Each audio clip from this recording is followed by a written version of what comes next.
The Torah. 1 2 1 2. The Torah is given specifically to the deficient, and the deficiency is called darkness. This is the meaning of the words. The Torah was given out of the darkness. This is one who feels darkness in his life, because he has no vessels of bestowal, is fit to receive the Torah, so that through the Torah, the light in it will reform him, and he will obtain the vessels of bestowal. Through them, he will be fit to receive the delight and pleasure. It follows that the Torah was given specifically to those who feel that their will to receive controls them. They cry out from the darkness that they need the Torah in order to deliver them from the darkness that is the control of the vessels of reception, on which there was a simsum and concealment, so that no light will shine in that place. But that place is the cause for the need to receive the Torah.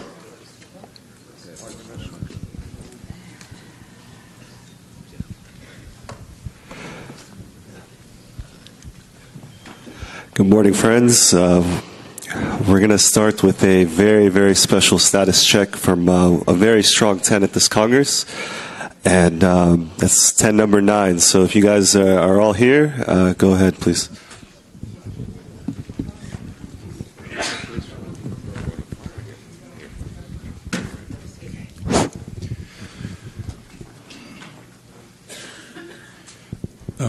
The Creator did a great kindness to me and to us.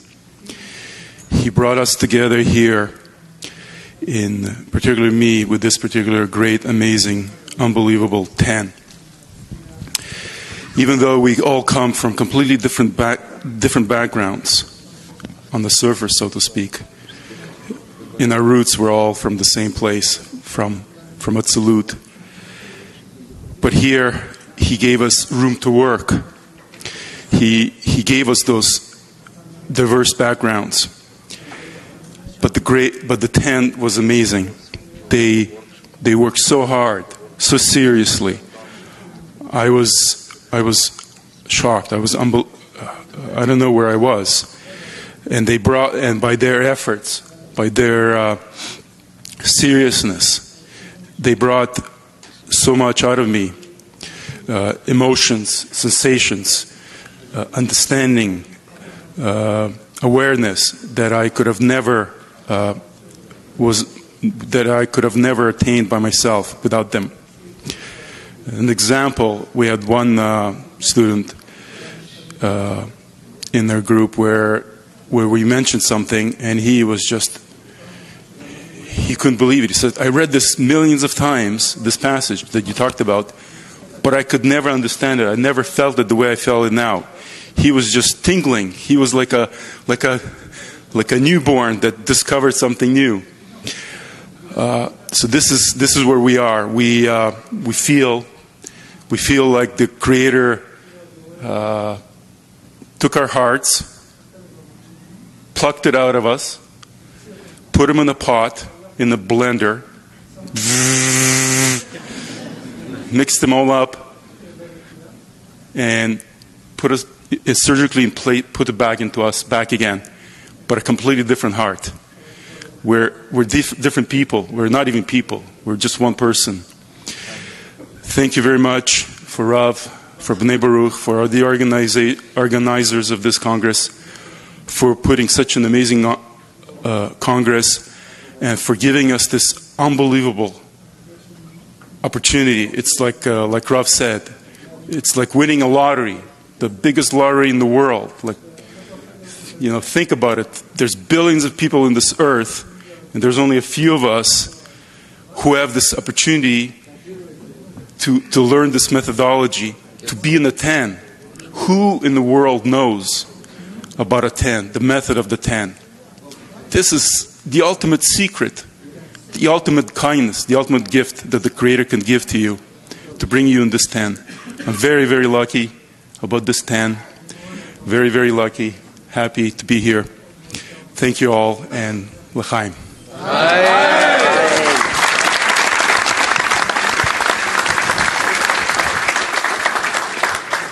Okay, first now we're going to do a very special workshop in the tens. So everybody get ready. The workshop question is, how is the greatness of the Creator revealed in the friend to your right? How is the greatness of the Creator revealed in the friend to your right?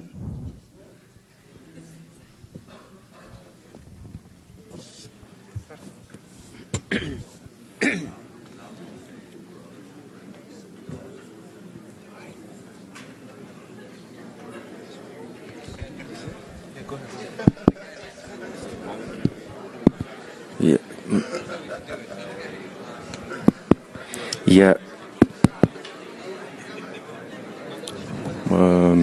Yeah. Actually,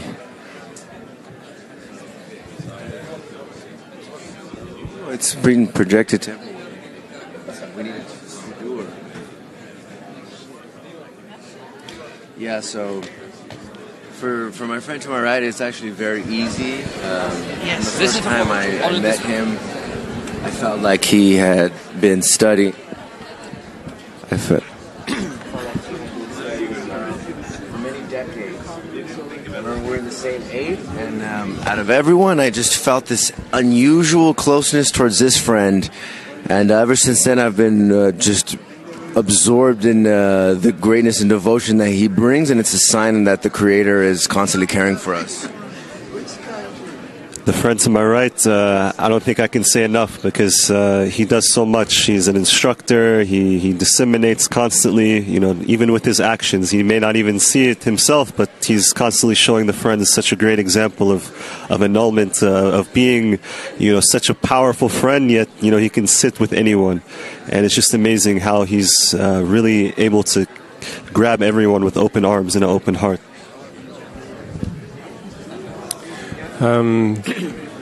The Creator is always showing us different faces and from different places, but the heart is always the same heart, and He's always there. And the friend to my right, I know is from Israel, and I see him every night, and I see him on the screen, and I sit next to him like we're living in the same house. So I want to thank the Creator for having him right next to me. Thank you. The friend to my right, I've been seeing him on and off throughout this Congress, and every time I look at him, I feel such confidence. And I know it's the Creator reflecting to me the confidence that I need. So thank you. Thank you, brother. My friend Kyle, when I went to Israel a couple of months ago in the Congress, we were in the same tent, and now here we're back in the same tent. And when I met him a couple of days ago, and we had a nice conversation for a couple of hours, and he told me his age, 27 years old, and I thought to myself, I didn't tell him, but I thought, wow, 27, you're so big and you're so great. Now, after a couple of days of being here, he's been so quiet. Like we talked about a couple of days ago, now he's being so quiet. So internally, I really feel like he's really getting so much that I think his heart is kind of so quiet because of that. But look at his eyes. Look at how beautiful his light and everything. He's beautiful and he's amazing, and I love him. Thank you, brother.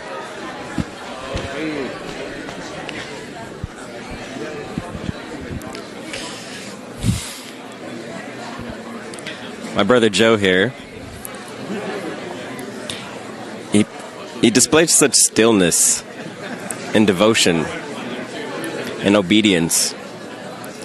And when I look at his eyes, and when I connect with him in the lessons, the virtual lessons, the Zohar, the morning lessons, always reminding me of the importance, always reminding me of stillness, what it means to reveal the Creator, what it means to connect. No ounce of self, just present. Great friend. And when I look at Yuri, This big BB Toronto giant who just warms the hearts of the whole world Kli every time he puts even the smallest bit of effort. It reminds me that the Creator has no thoughts about himself. And that's exactly how Yuri is in every moment of every day of his life. I've been with him in this Congress. Not once have I seen him lose any importance of the goal. He carries the whole world Kli with him. Yuri is the greatest friend because of that.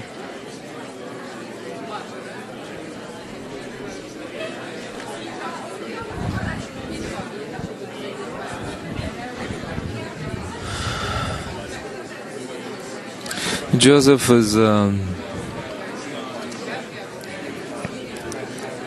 this friend. The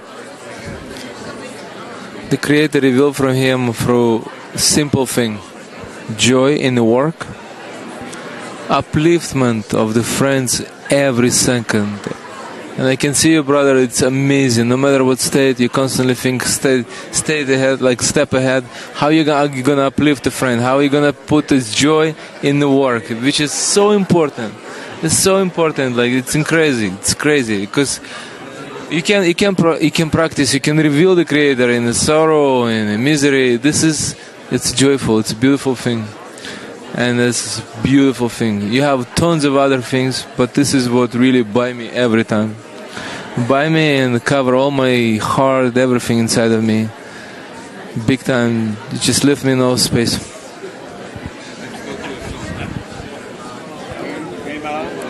Alright, band. Let's start with the song. This is the last song. We can conclude it with preparation.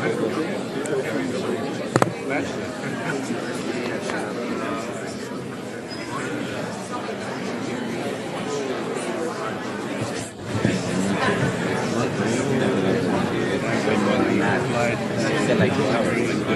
So you said a few hours. I already given them out. Y'all said that's it. Oh, that exercise is...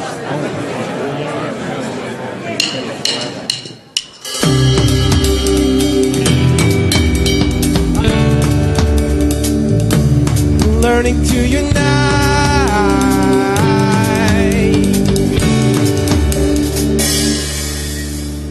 Let your heart speak. Let your heart listen. Shoulder to shoulder, you won't be alone. Love is around like the deepest ocean. Together we're drawn in, and I won't let go. It feels so good to be a part of you. This is what this life should be. Learning to unite, living in the light. We'll win this fight, and everything is gonna be alright. Learning to unite, learning to unite, living in the light. We'll win this fight, and everything is gonna be alright. Learning to unite.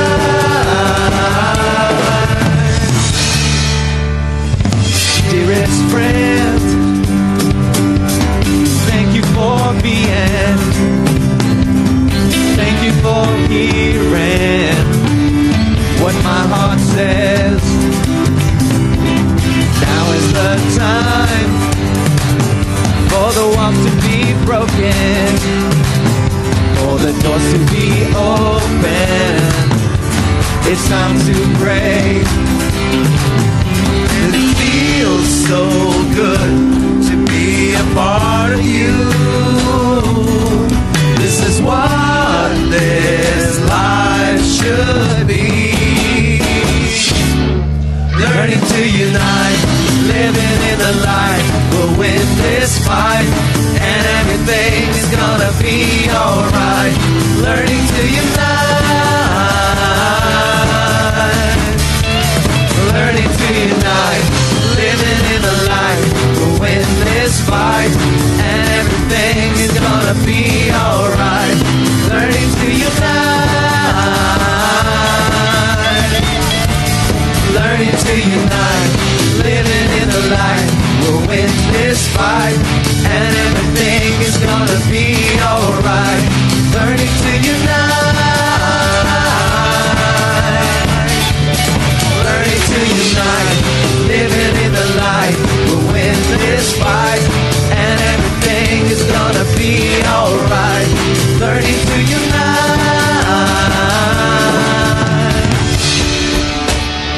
There's only now, only this moment, when we are together, together as one.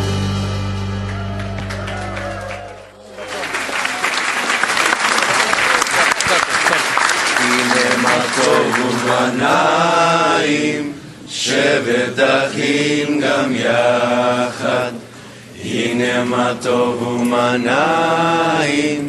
שבת אחים גם יחד, הנה מה טוב. שבת אחים גם יחד, הנה מה טוב. שבת אחים גם יחד, הנה מה טוב ומה נעים. שבת אחים גם יחד, הנה מה טוב ומה נעים.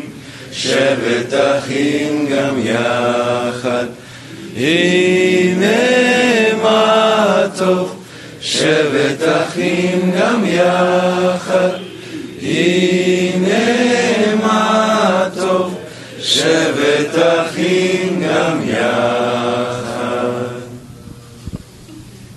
Hi, friends.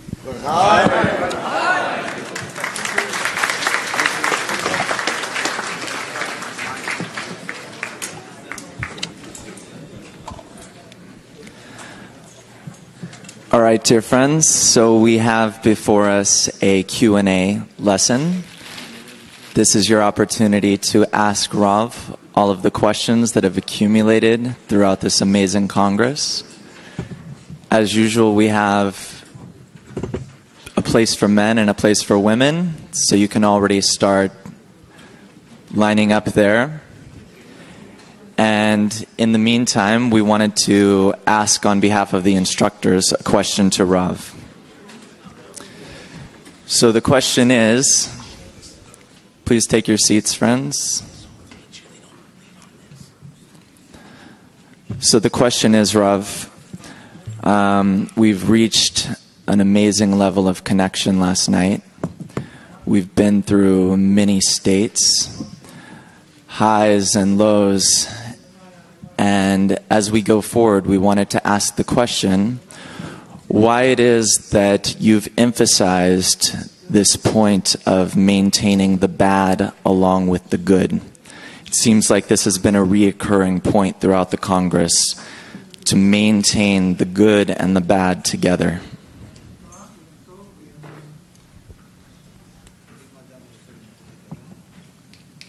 If a person wants to erase the bad, that indicates that he's not in an open, direct, mutual, dual connection with the Creator. Because from the Creator comes both the good and the bad, and everything I have in life, from the beginning to the end of life, whatever I'm receiving, doesn't matter through what garments, and the inanimate, vegetative, animate, human, all come from the Creator, as there's none else besides Him. Therefore, I mustn't think about anything in life as coming from evil or towards evil. It's coming towards progress, advancing me. And therefore, I have to agree in advance with all the actions that the Creator will do with me. And it doesn't matter throughout people, except for a single action. It is written, except for leaving. Anything besides leaving this work of coming closer to adhesion with the Creator. Because He's doing it deliberately in order to awaken me and push me towards adhesion with Him. So, the reception of the burden of the kingdom of heaven, meaning the acceptance of the rulership of the Creator, has to be whole, both from the good side and the bad side. And that's what we should yearn for. Certainly, it always kind of shatters, and again and again we have to establish ourselves and rise and see that we are drawn to Him with complete love. Complete love means doesn't matter what your lover now projects to you. You love him above anything and everything. That's called unconditional love. Even if you receive from him such blows and disappointments that are unparalleled, we have to understand that it all comes within our egoistic emotions. And so we have to transcend that time and again. So, to our point, practically, what I recommend,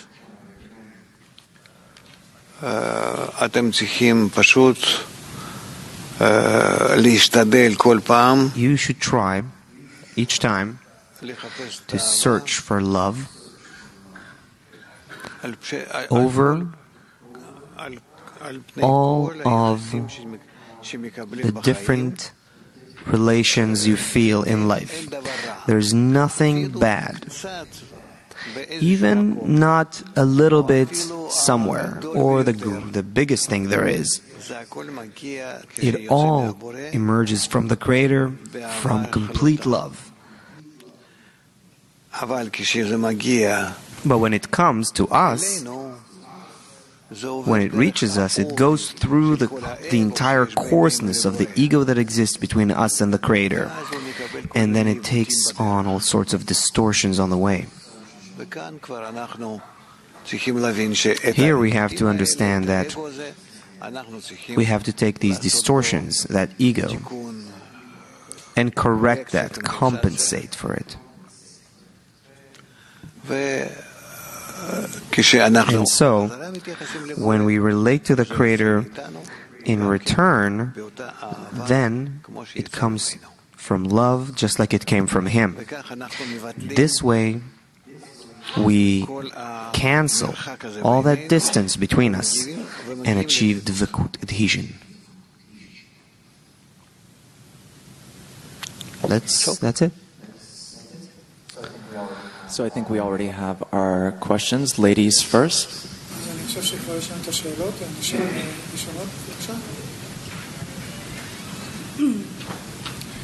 Hello, friends. I am from Venezuela. It's my first convention, and I am here with my husband Ramon. There.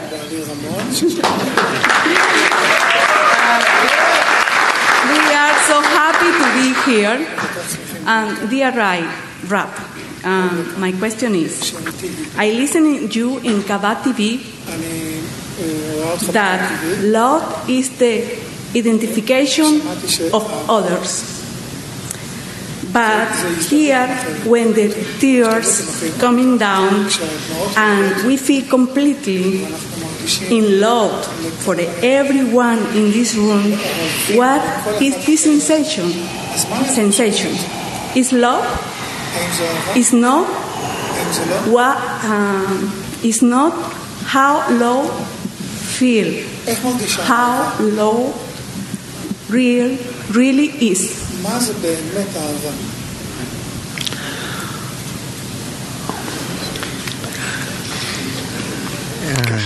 It's hard for me to answer this. Because love is built on top of hatred. Only to the extent that we feel a rejection to the point of hatred, then on top of that we can build love. All the rest, all the other kinds of connections between us, if they're not built on rejection that goes all the way towards hatred, then they're not spiritual. And so the rule, love covers all crimes, has to happen through our actions if we want them to be spiritual. So I have to enter such a deep connection with the friends to the point of feeling rejection. And when I go beyond that rejection, then I begin to achieve love. Otherwise, it's corporeal love. Because I like something. Okay. Please. Can I say, because all the separation we had to others that I feel in my inner, because I don't know what hate is, but I hate we are separate. That's why I feel love. No. No? Okay. The example we give, a good one, is the students of Rabbi Shimon achieving very high spiritual degrees. Every day before they would gather, before they would start their study, their gathering, they would feel rejection to the point of wanting to kill each other. Unfounded hatred. Without any reason, any corporeal reason that is. It just arrives from above. The Creator awakens it in order for them to have something to overcome and thus achieve spiritual love. So, if we continue to connect further and further, by force, we will begin to feel that we are truly rejecting each other to the point of hating each other. And that will already be a sign of progress. And we always go with two ends and maintain both of them. Otherwise, it's not spirituality. The Creator created a will to receive, the ego, which is minus. On the other hand, He gives us light, which is plus. So both plus and minus must be connected through us, and in between, we begin to feel the gap between them, the difference, and that difference is what's called a soul. Thank you. My last question, because my last question is, what the happiness comes from me? Because I am so happy and I feel guilty all time because I am so happy. So I had to be guilty because I am happy all the time. Whatever happened in my life, I am happy. No, you should be thankful to the Creator. Thank you. Move forward. Yeah, you'll advance. Question from the men's side. Boker Tov, Rav. Good morning, Rav.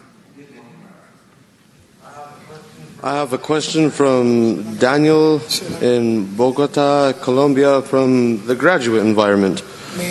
He says, Dear Rav, I know that all I see in the world is within me, and all the bad I see in this world is because of my perception. Though I still see phenomena as wars, hunger, and else, does it mean that for me to see that he is good that does good, I need to adjust the scales of bad and good from this world to the scales of values of the spiritual world? Could you maybe explain?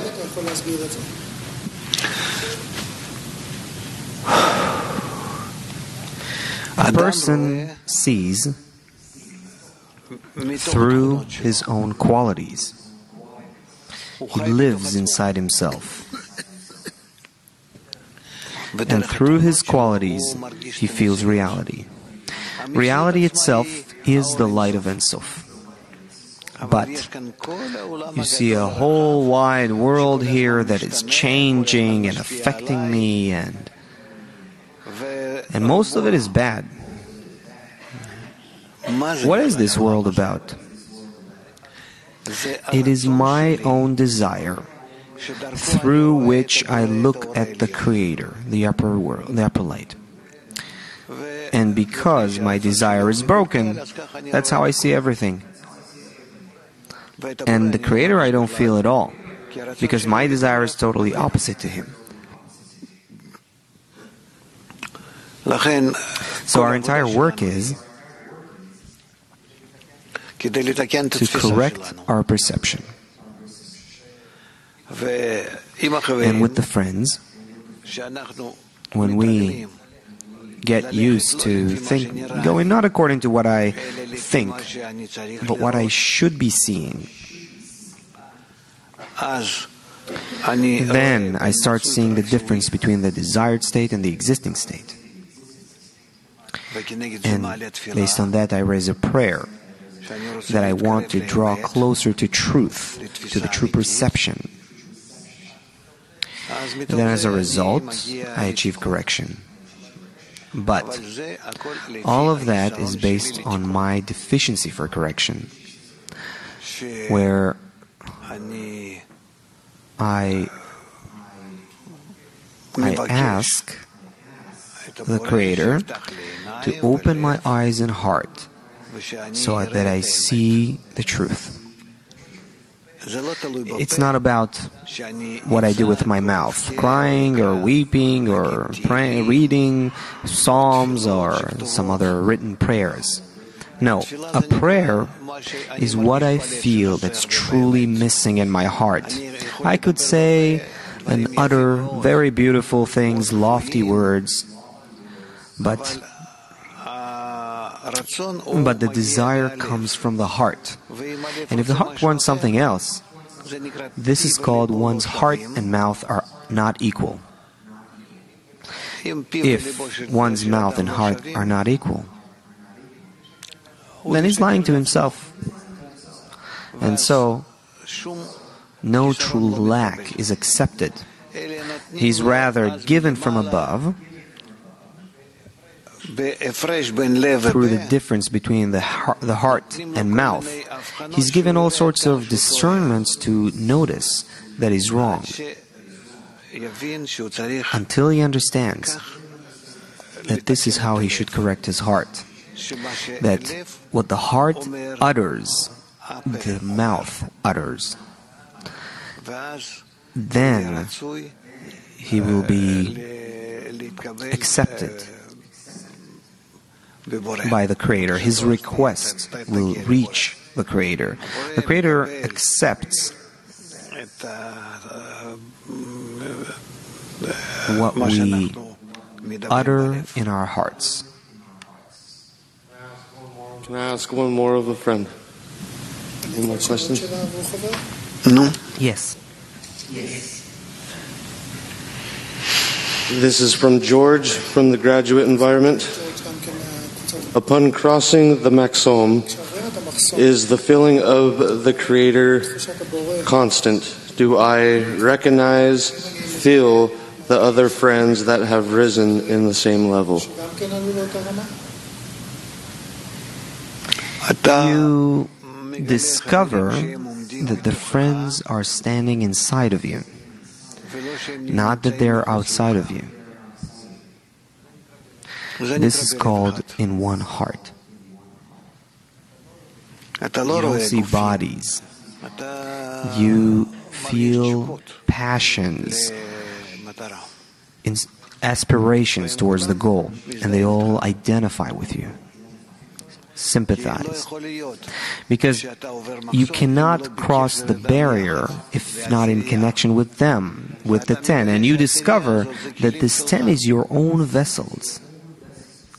And if it's my vessels, then how can I not love them? How can I be away from them? On the contrary, I feel like more and more internally with my heart to connect with them. I see this is beginning to form here.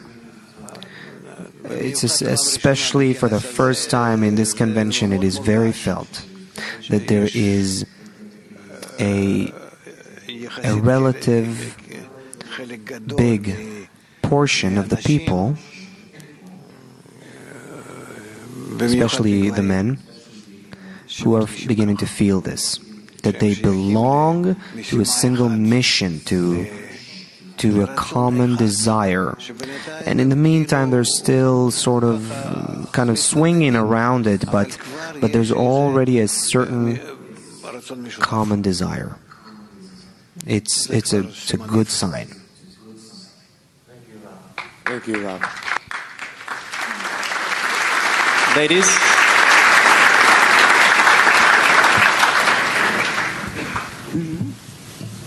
Здравствуйте, я Людмила из Ванкувер. Я хочу задать вопрос от женщины с московской группы. This is Ludmila. I want to ask a question on behalf of the women from the Moscow group. Должна ли я просить Творца об исправлении связи с мужем? Must I ask the Creator to help correct my connection with my husband? Или мой фокус должен быть направлен на исправление связи с людьми? Or should I focus on correcting the connections in my 10? Возможно, как-то соединить и дополнить одно другое. Can these things also be combined or complemented?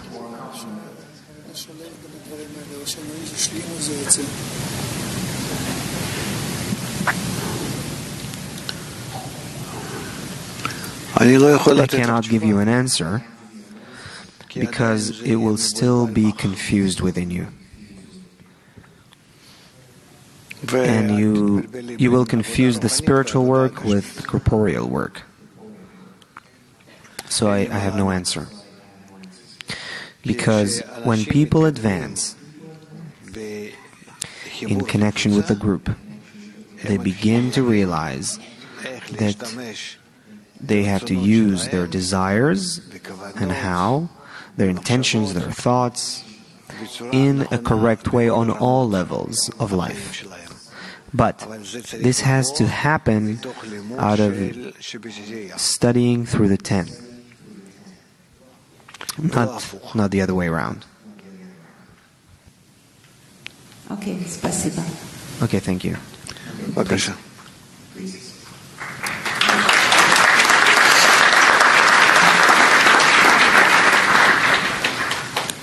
Hello, Rav. Hello, everybody. My name is Efrain. I'm originally from Argentina. Now living in Montreal. This is my first convention.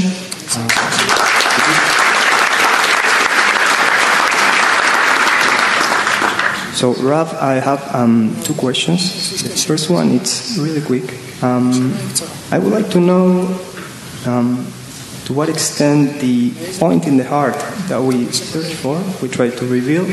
I understand that when we speak about the heart, we're talking about a set of desires, and the point in the heart would be a specific type of desire. I would still like to know if that actually sits in the physical heart as well as being spiritual. You can change someone's heart easily with anything else. Mechanical kind of heart, a biological kind of heart, electric kind of heart. It's not going to influence anything. You can change body parts. Won't change anything. You can change the whole body. Won't change anything. It's all a certain machine through which in the meantime we receive a sort of an impression of spirituality until we come to contact with spirituality without this machine we call body. There's nothing more to it. So don't relate to this flesh and blood body anything spiritual. Okay. And thank you. And the second one would be, I want to know if the type of work that we do here, in which we follow the rule to be so to the friends, I'd like to know to what extent or how this can be taken, what from this could be taken to the outer world, to our daily lives in relation to everybody out there, and if following the rule of treating others as you want to be treated would help the work even for us here, and would be part of the work for the world as well. No, I recommend relating to the world in a way that people find it comfortable being with you, and that's it. Otherwise, they're not going to understand what's going on with you. Why are you suddenly loving them, wanting to serve them? No. Just be a convenient person, a pleasant person. That's it. All of your spiritual work begins and ends in your group only. Thank you. No. So friends, many friends want to ask, so please restrict it to one question per person. Hello, Rav. I want to share gratitude to the Creator for waking me up and bringing my point here to BB. And I'd like to ask, the whole world is inside of me, and I'm in a simulation of the Creator. Everyone around me are angels. What I can't understand is, if everyone here has a point in the heart and heard the same message, are we all angels for each other?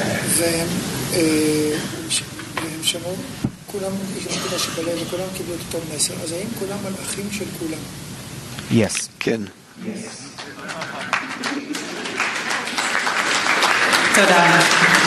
Thank you. Please.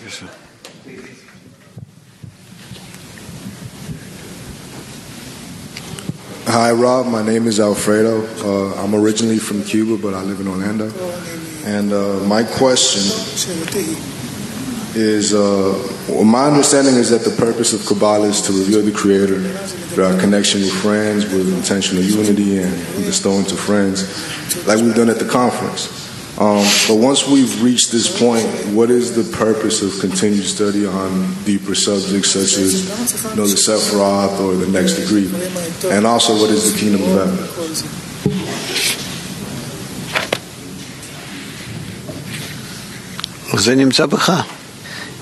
It's inside of you. This is inside of you. All of these discernments. Kabbalists discovered them from developing their attitude to the Creator. They discovered there is a will to receive inside of them and a point of connection with the Creator. They discovered that point of contact with the Creator, developed it, on top of the will to receive specifically. And they began then to discover all sorts of connections between them. That gave birth to the wisdom of Kabbalah. It's the wisdom of connection between the created being and the Creator. And inside that connection, they have discovered an entire system. That system actually resides inside their will to receive. How the will to receive, in all its different forms and changes and actions, it reveals more and more different facets of the upper force, of the Creator. That's what the whole wisdom comes from. They didn't come up with imaginary ideas, only because that's how they discovered it. And also the names, the terms they came up with. It's not that they invented them, like we in our world come up with names to all sorts of phenomena that suddenly we see for the first time. They brought it from the forces, a force of bestowal of the Creator, a force of reception of the creature, the combination of the two forces, and that's all there is, nothing else. So the measures of combinations between these two forces, they started seeing that it's like a certain code, and so they found the form of that code, and they begin to express it through lines, vertical lines, horizontal lines, diagonal lines, dots, circles, and so that is what creates shape, the shape of matter, or abstract shape, in essence. All of those are coming from their research. It's what they gradually discovered. If you go to the sources of Kabbalah, you will see how it's a gradual discovery they had and expressed. That's what provided the Hebrew alphabet. Because it all stems from those lines. There is a line that describes reception or bestowal, which is the vertical line, which is about the desire and the light of Chokhmah, and then the desire with the light of Binah is a horizontal line. And so on, all those combinations. It's all written. And that's where it stems from. Before that, it didn't exist. As they discovered things gradually, they wrote it down. That's where the whole wisdom comes from. There's nothing that they came up with artificially here. But if you're interested in that, then you can go and find specifically these sources, and then you can get an impression from that of how clear it is that every one of them found it from their research into nature. Thank you.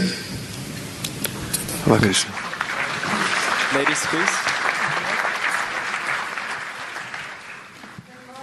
Good morning, Rav. Question number 10, year number 10.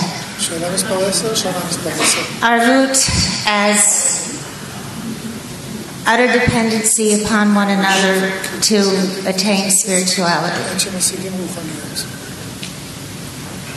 Now, after we attain spirituality too. But there, we carry out the arvut in practice as a connection between us.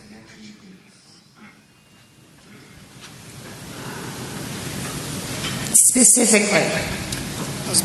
in an effort to be praying for the friends' salvation from dawn until dusk, it's become extremely difficult to make any kind of decision because of an acute awareness of the difference between my will to receive and my desire. Given that that's a persistent state, is there something that I can do as I encounter it that will account for praying for the friends' salvation dawn until dusk?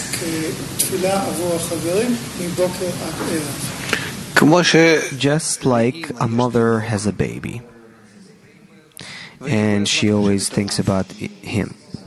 It doesn't matter where she is, what she's doing, the baby is always in her heart and mind. She can be doing all sorts of calculations at work. She could be taking care of all sorts of other things that life obligates her to. But really, her heart and mind completely depend on her baby. Through the baby, she feels life. Through that baby. We need to reach a state where the same thing is felt for us through the group. That through the group, inside the correct connection in the group that I bring to the group, there I build a network of connection between the friends, and that network suddenly begins to live. And that's called the Creator. My spiritual life, my eternal world. That's it. We will succeed. And then we'll do it, and we'll have it. If we won't, we won't. These are laws of nature that we can't bend. Is it a reminder to pray for the friends when this happens? The awareness that my will to receive is over here and my desire is over there. It happens so much, I would just really like to make it productive.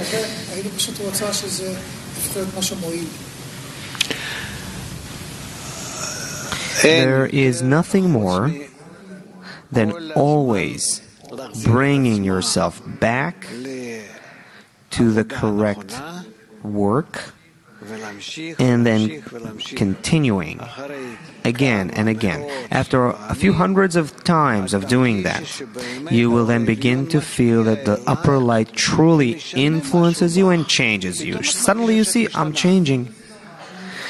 You suddenly see the group that was very foreign and not felt. You know, it's indifferent to you. Suddenly you feel that they are becoming closer, more important, and they are already tied to the Creator and to you. And inside of all of this, your soul probably resides. What you're looking for is there. All of this will arrive through the light that reforms, which is in accordance with your efforts, the efforts that we give. Please. David.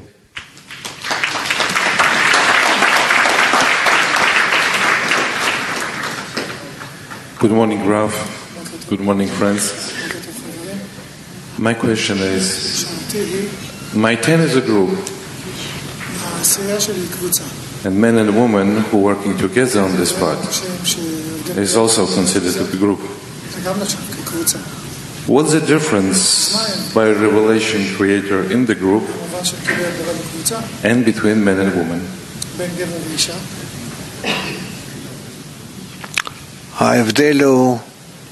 The difference is very simple.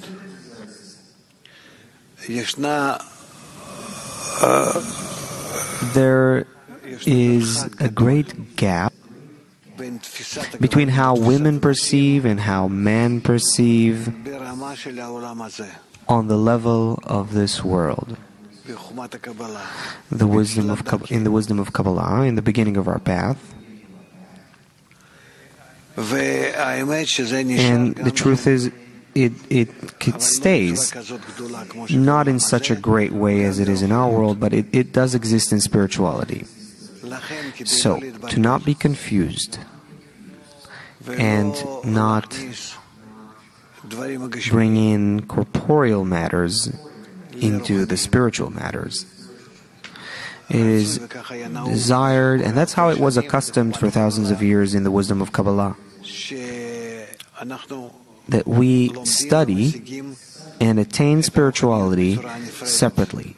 Men, women.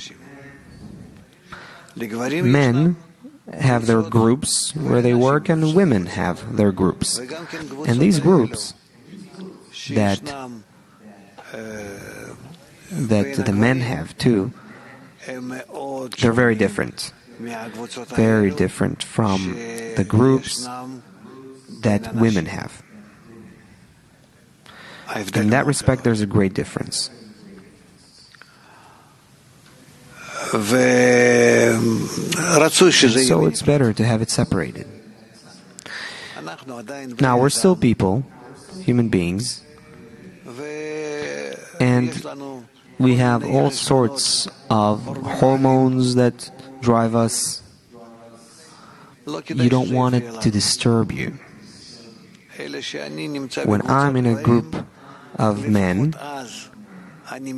I am trying to be detached and isolated from disturbances of all sorts in relation to food, sex, money, honor, power, knowledge,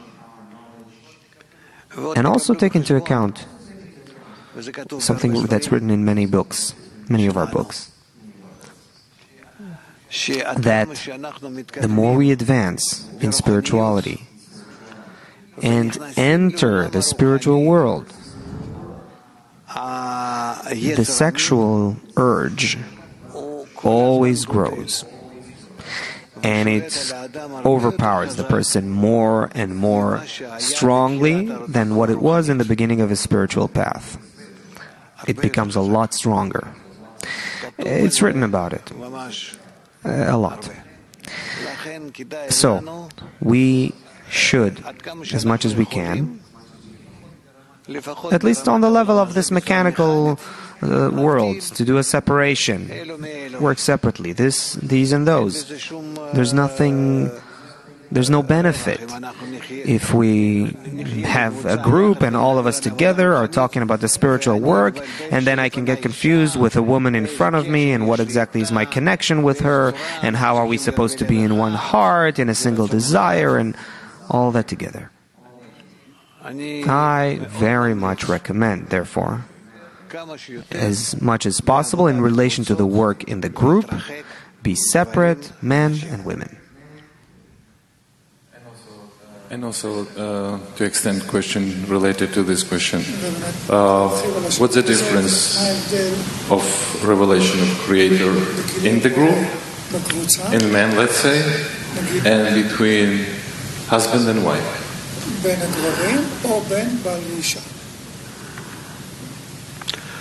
I can't explain how the attainment happens. It's a matter of feeling. But certainly between the friends is basically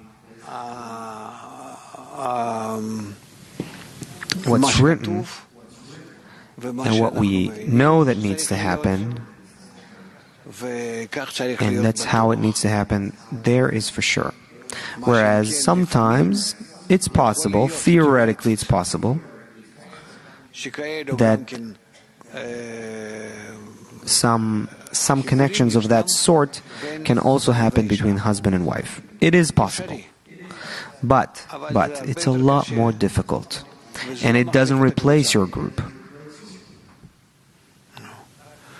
But you can study together They can discuss it together. A person can discuss with his wife, or the wife with her husband. They can discuss spiritual matters, for sure. Yeah. But, again I say, this does not replace your friends.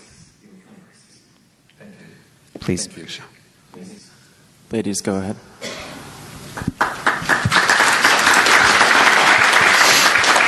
Hello, I'm Heidi from Montgomery, Alabama, and I'm asking a question for my virtual 10 NA23.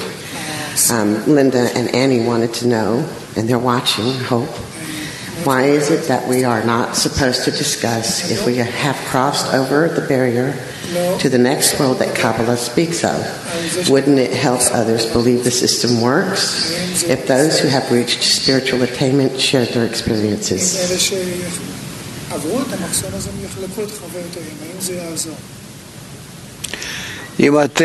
When you cross the barrier, you won't be talking about it. That's the answer.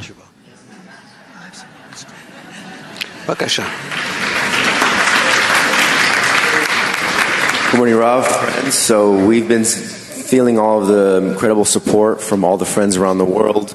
And before the Congress, there was a great deal of participation from friends from literally every corner of the globe that were meeting together every single day to raise the importance of this Congress and to scrutinize how can we bring this fire to everyone. And there's one question that has been appearing in a few of these places. And the question is, how can we take this new feeling and sensation of arvut that we feel between us and implement this in the daily lessons after the Congress? Thank you.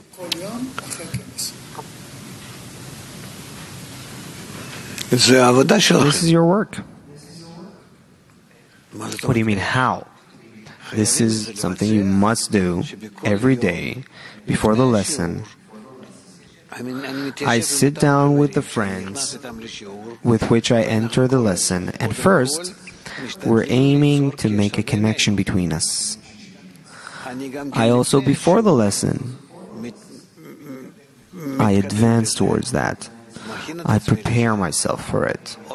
Or whether I wake up in the morning and the lesson is in the beginning of the day to me, if it's at the end of the day, then I think about it during the day. But being connected through the lesson is a must. Otherwise, there's no benefit from the lesson.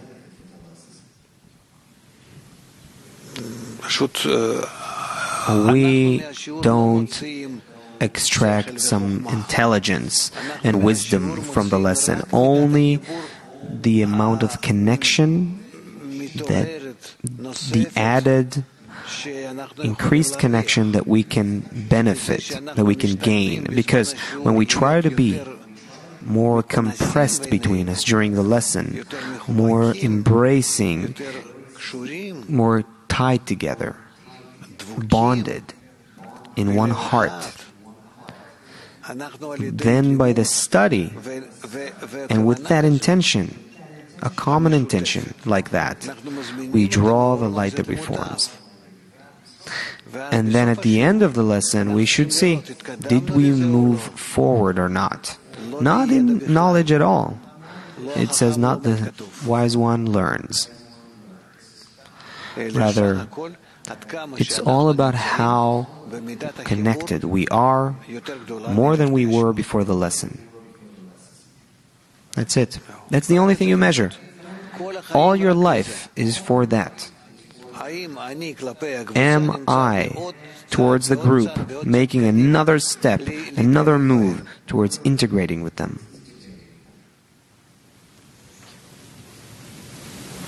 Thank you, Rav.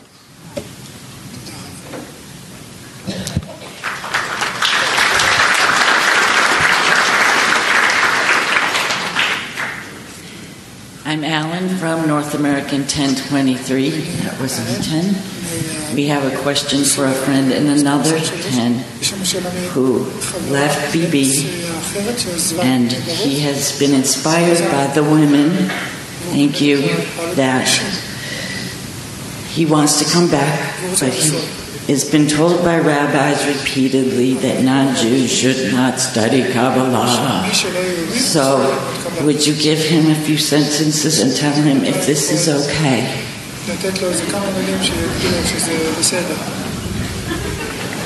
Okay.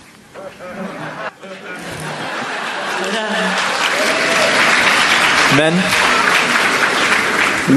Someone who is not Jewish is forbidden to study Kabbalah. Sure, something like that is written. Why? It says, one who does not yearn for yichud, unity. Then there's no reason for him to study Kabbalah, because he's not going to get anything from it. One who is not considered Israel, Yashar Kel, directly to the Creator. He cannot study Kabbalah. That's Israel, Yashar Kel, directly to the Creator. And when it says forbidden, forbidden in the wisdom of Kabbalah means impossible. It's not going to provide anything or do anything. Now, you should check whether our friend from Venezuela, let's say, or China, or Norway, or Africa, does he belong to the wisdom of Kabbalah or not? So then you check. If he has a desire, then he belongs. And if he doesn't have that desire, then he doesn't. That is how it always was from the times of Abraham in Babylon. In Babylon, back then, most of humanity was there. And he invited everyone, told them, let's come out of this crisis between us. There in Babylon were all the nations that existed then of the world. It's the source, the cradle of human civilization. And then from all those groups and little nations, they came to him, and he put them together as a group that he called Yashar Kel, Israel. It's not a nation. And it's not a nationality. It's a connection between very different people who also spoke different languages. That's where the medley of languages in Babylon happened. And then he brought them together. According to the rule, love covers all crimes. And that created the group called Israel. And it existed since then in this very weird way. And also drew hatred from other people. It was very different, based on a spiritual principle, different from all the rest. So that's it. Now, in our time, when the method awakens to bring the whole of humanity to the degree of revelation of the Creator, once again, we face the same questions. Who is this intended for? To those who want. That's all there is. And there's no limitation on anyone. And those who say that it's forbidden, do they even belong to that group that is wanting to draw closer to the Creator? You should check. What are their desires? Because maybe they have no connection to it or relevance at all to what's actually called Israel. Please. Good morning, Ralph. My name is Andrew. I'm from San Francisco, recent graduate of the Young Group and my first Congress.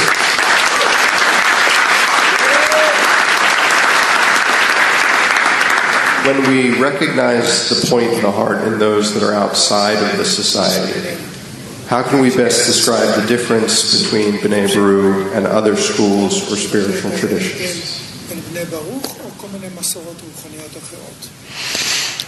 If they are doing all kinds of practicing other methods, and there they accept something they think is enough for them, satisfies them, then people should stay there in other methods. We are not trying to pull anyone in. Besides, it indicates that they don't have a point in the heart. The desire for revelation of the Creator according to equivalence of form with Him probably does not exist in them, because they would not agree staying in other places. They would lose the interest. They would go into a place and eventually see it's not it, then another group and see it's not it. That's because the point in the heart demands connection through all sorts of different confusions, but eventually what it demands is connection with the Creator. And one who doesn't come to the wisdom of Kabbalah eventually doesn't need to be pulled into it. In our dissemination, we're not trying to pull people. We are spreading it so that people will know, and those who have a true desire for it, they need to know where to go. Thank you. Good morning. My name is Dina. I'm from Petah Tikva. I'd like to say thank you very much for this Congress. It's an amazing Congress. Thank you. Thank the Creator. Most of all, thank the American Kli. I met a very beautiful American Kli with open-hearted women and like sisters and mothers, and I feel for them like I feel for my 10 in Israel. And anyway, my question, on this path, it feels like there are two kinds of processes. One, a slow, gradual slope of development, new discernments, new habits, learning to unite, learning to get closer. And also there's another path, another process of a steep slope of being desperate, despair from my strength. Can you maybe explain how these two processes, if they exist and it's not in my imagination, how do they interlace? How do they work together? לא רק שתיים, יש לנו עוד הרבה תהליכים,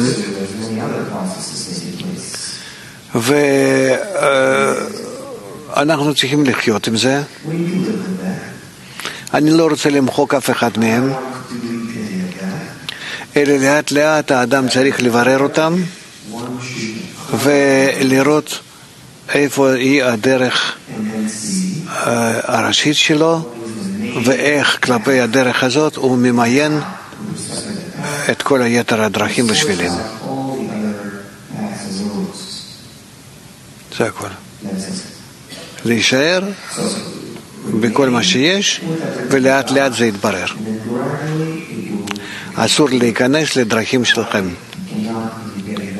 זה בירור הכלים. יקצר לכם אם אתם לא תבררו בעצמכם. Thank you. בבקשה.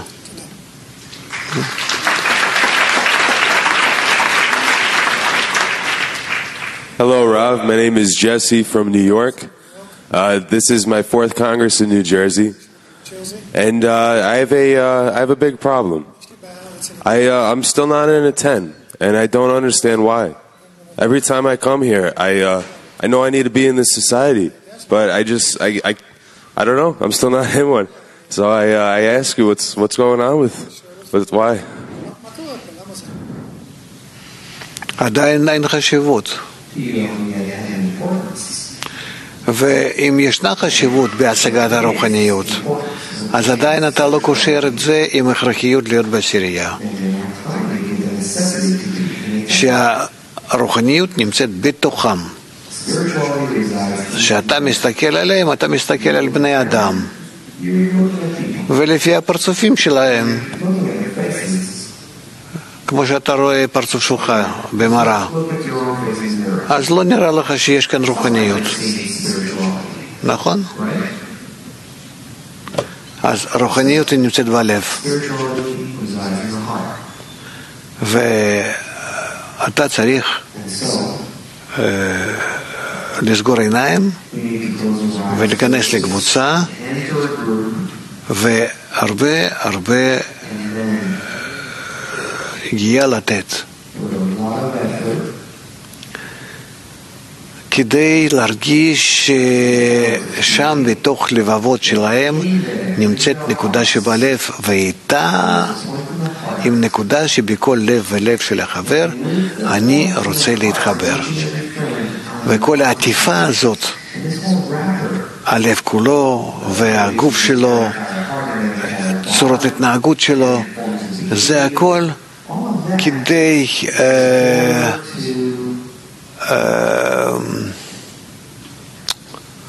זה הכל כדי לבלבל אותי לתת לי מחסומים שאם לא אכפת לי שום דבר חיצון אלא רק את הנקודה שנסתרת אחריהם אז אני מגיע למטרה תחשוב ותצליח. Thank you. בבקשה.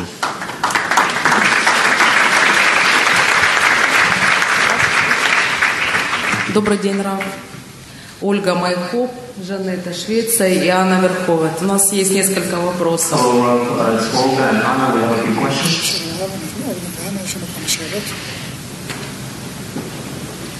Первый вопрос мы хотели бы задать из виртуальной группы МАКа. Спрашивает Лола. Какое усилие сейчас мы можем произвести, чтобы на Конгрессе выйти за Максом?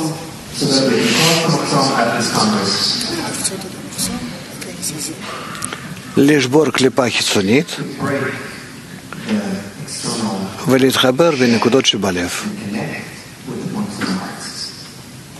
שאלה הבאה. Спасибо. Второй вопрос. Какие они преступления? Что именно мы покрываем? Thank you. And the second question is, what crimes are we talking about here if you're covering with love?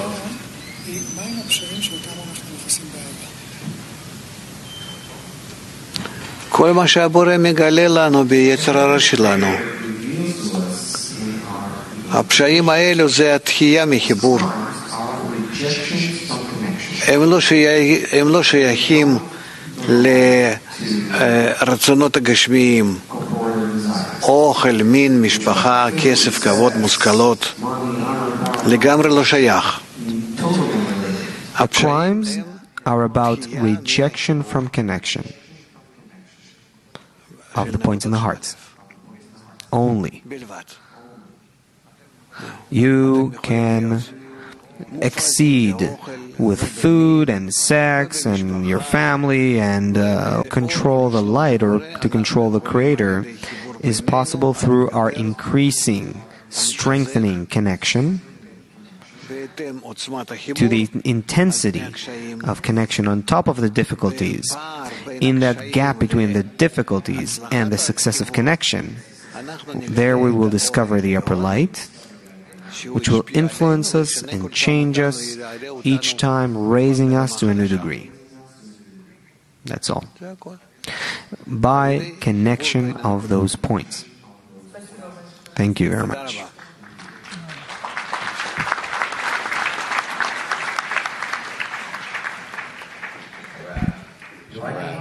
Do I need to express a complete lack in order for it to be felt in the 10, or is it just automatically felt? If I have a lack, and it's complete, do I somehow have to express it, or is it automatically felt in the 10? You need to show the 10 how you annul yourself in order to adhere to them. Because the 10 is like a womb. You need to enter them like a drop of semen enters the womb. With nothing else I want, only to cling to them. And that's it. This is the main action that we should be working on. Once you succeed in that, you'll discover there's a womb and it's ready, it's welcoming you in, and all of this system is whole, it's perfect, flawless. It's only standing by waiting for you to enter it, annul yourself in it, and then it begins to grow you. Good luck. Hello,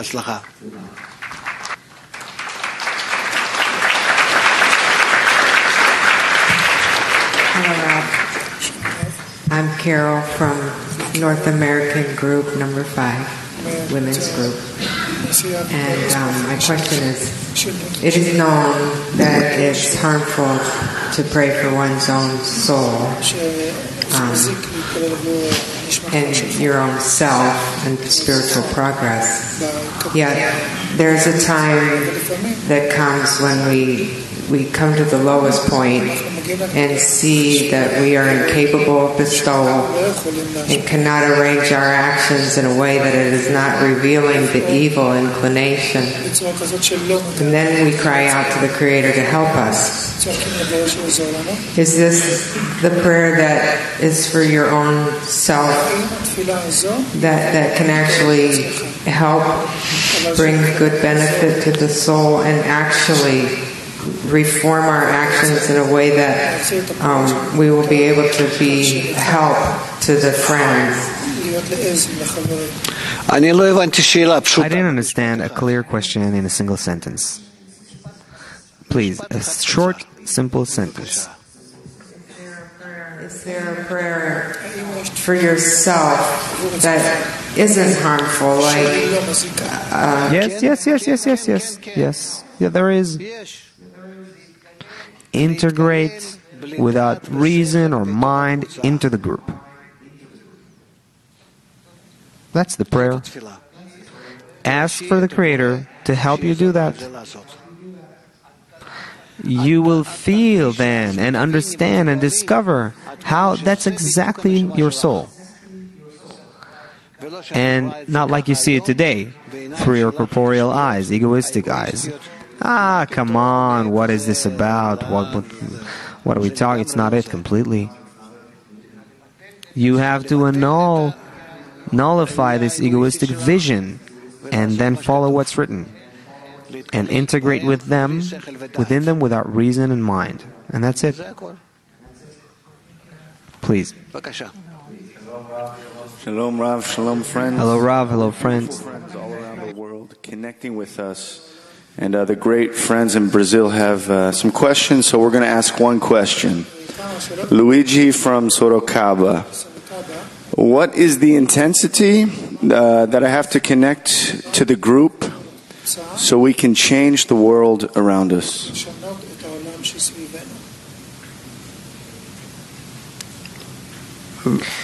It's unlimited. Until you are completely integrated in the group. Because to the extent that you integrate into them and annul yourself before them, you become Malchut with respect to the first 9 sefirot. Then you can activate them, even though you have annulled yourself completely. Because then you discover they are the first 9, you are Malchut, and above you all is the upper light. That's the only thing I can answer. Annul yourself and begin to then take control. Through your annulment, you actually begin to take control of the spiritual state. Obrigado. Thank you.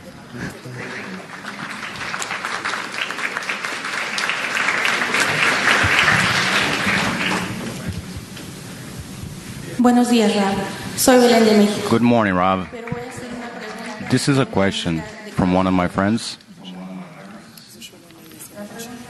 The question is, ¿Cómo hago para no perder la imagen del Creador ante mí y poder amar a mis amigas? what do I have to do in order not to lose the sight of the Creator between I and my friends?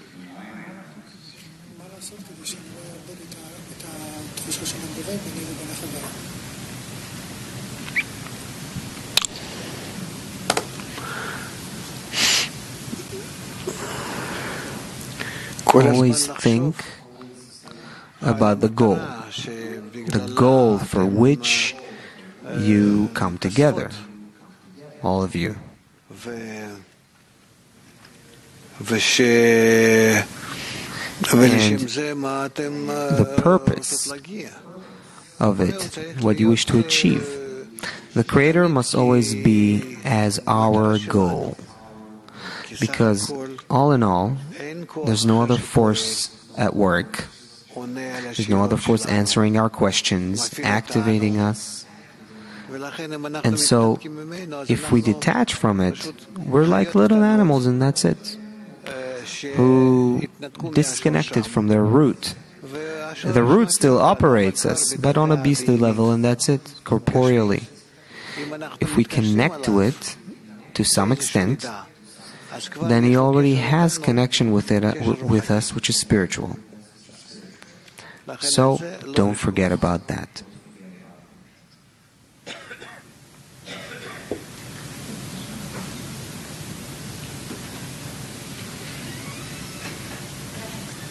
Gracias. Thank you. Friends, when you're asking, please just ask a short, clear question.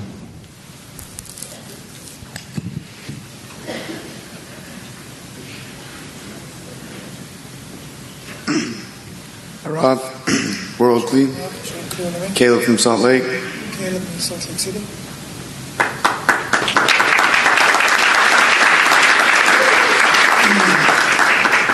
Rav, how do we know, how do we know that we are in the correct arvut that brings contentment to the Creator? If the Creator appears inside your connection called arvut, it indicates you are in the right connection. That's it. There is no other discernment here. And he has to appear as the fulfillment, filling up the network of connection between you.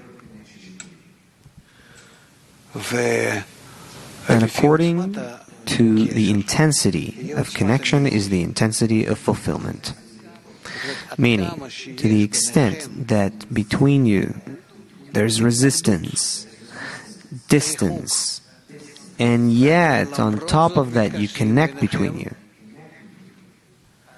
then the intensity of resistance determines the intensity of connection. And then the intensity of light influencing that connection, the light you're inviting. And when the light enters the connection and fills up the connection, then you have a kli filled with light, or a soul that illuminates with a revelation of the Creator. Thank you.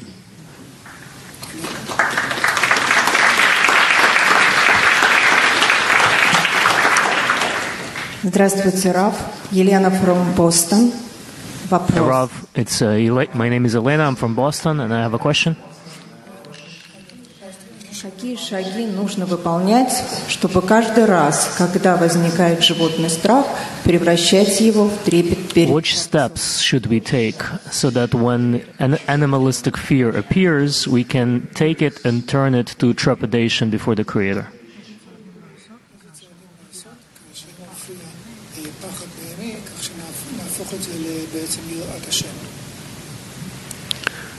What steps to make? Well, integrating in the group is the most influential one, the most effective one. Besides that, read Psalms. Sometimes it's hearing our music.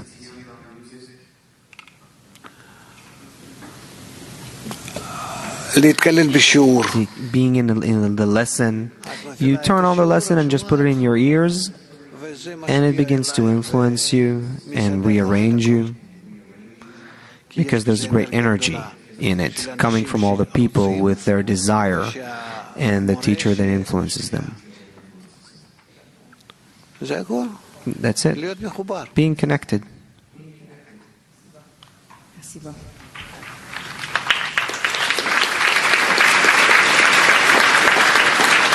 I also want to add to this. Do not erase in any shape or form the negative impressions, fears, anxieties, despairs. It is very good that it awakens. But again, love covers all crimes.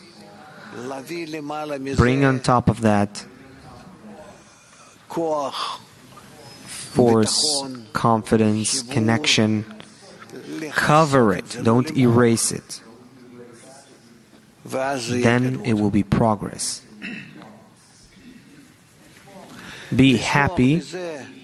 Be happy about the revelation of evil. Because precisely that way, on top of that, we advance. The evil remains, the good comes on top. Please.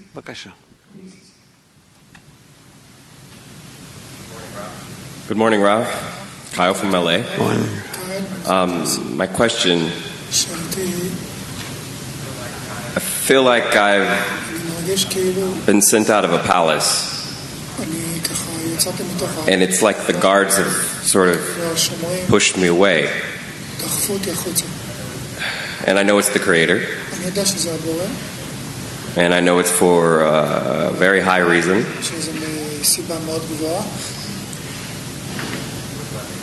What do I make of this? How do I discern it? You don't need to understand. What you need to do is work according to what you should do. And also don't rely on your mind that already is very much confusing you. There's no good in that. Rely on yourself much less. Rather follow the instructions. And then you will succeed. Otherwise, you're going to get confused over and over. Integrate in the group without any mind or reason is what you need. Thank you.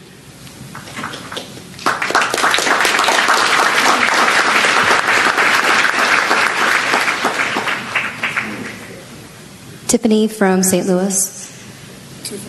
The heart that is hard is softened and then it hardens quickly. How do we maintain a persistent, softened heart to the others?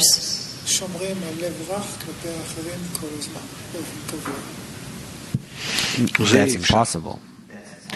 Permanently, you will want to be tough towards them, stubborn, show them that you're right, that you cannot agree with them at all about something. How are they, or your friends even, and so on. All of that, it's all a game, how to put it. It's a game that the Creator plays with each and every one. We have to always detect that it's coming from Him, that He navigates us and confuses us, and we need to resist Him, which is called "My sons have defeated me." That's it. Meaning, the initial, most basic point here is that anything that appears in me, it appears in me coming from above, from Him, the Creator. And it's not from me. As written, I am first. The Creator says, I'm first. Don't forget that. That all that you are in life, in your feelings, what you understand, what awakens, it's only Him. I am doing this within you. This is what's written to enliven the act of creation every moment. Enlivens them all. Don't detach from that. That already puts you in a totally different view on life. It all comes from Him. Thank you.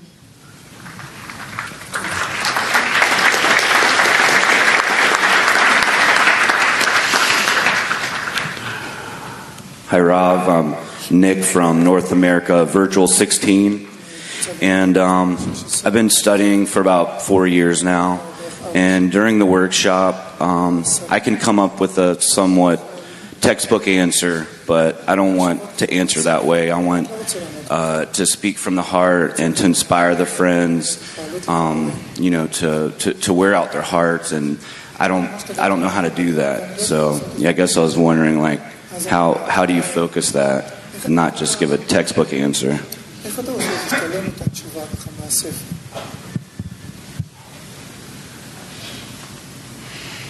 Well, look, it doesn't come to you right away.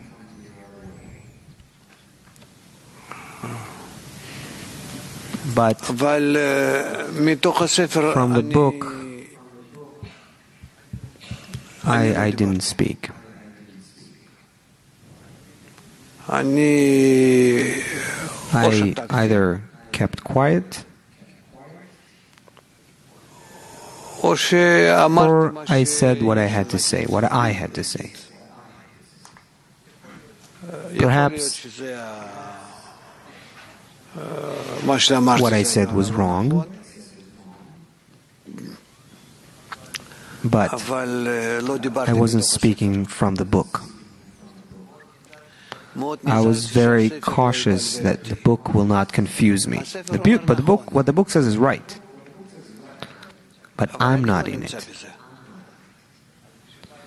So why should I say what others have said? They're great. They attained. They understood. They felt. So they said. Also, with regards to what I feel and understand, I can't speak so much, because I know that it's all, in the meantime, like a baby that utters something. So I was quiet for a long time. Well, it will pass. But you should know what's in the books, what's written. But with it, you also need to understand that this isn't, that it's not me. That's it. Yes. Ken. This will be the last question from the ladies. Доброе утро, Раф. Регина с Квинса. Hello, Rav. My name is Regina from Queens. В течение нескольких лет я ощущаю пустоту, которую даже моя десятка не заполняет. For the last few years, I've been feeling a kind of emptiness that not even my 10 can fill. What am I doing wrong?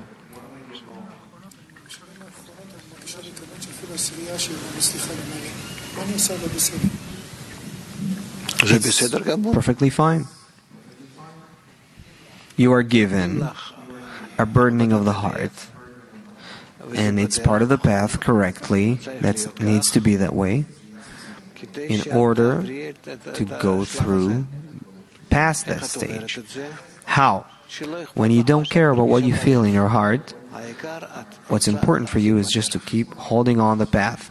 It's a period like that, where your ego does not feel fulfillment, doesn't feel fulfillment about what you're doing, and you don't take it into account.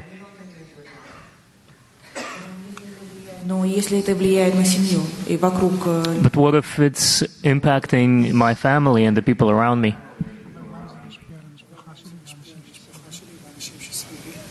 That you need to work on. Meaning not your empty feeling, but that others won't suffer because of that. So you need to build on top of yourself another character. Play with it. Play in a more external character towards everyone else, out of consideration and love towards them, and also hatred to your ego,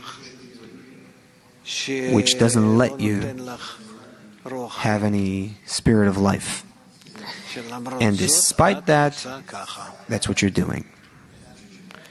By that, you are separated from your ego, which sits there inside, wanting to corrupt your life, and you laugh at it, and you don't sympathize with it, and you build another character of your own that doesn't belong to that ego. Try to do this inner separation between me and it, that ego that gives you emptiness and lack of point in life. I don't live by that. Try to build yourself on these two levels. That is already spiritual work. Thank you. Okay. Now we're going to go into a new session. But just before that, we have a question for you, a very short question. Who here has experienced a very powerful experience of connection at this convention? That's not an answer. It's clear that the answer is yes, but it's all about the excitement in the answer. So.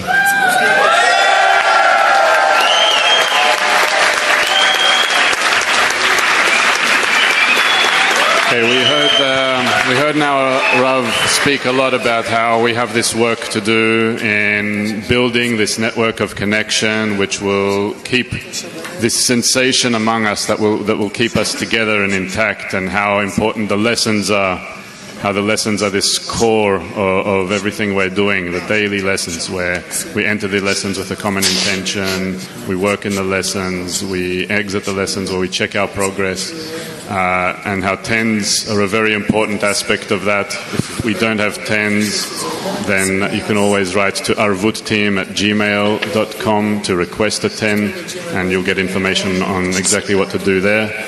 As well as that, we have our environment, our initial study environment, where everyone starts studying, where they also initially start building these network of connections, where many of you are part of this environment. Many of you now are going to engage in a very important presentation on KABU, our learning environment. And just before we head into that, we're just going to have a song now, and then we'll get into it.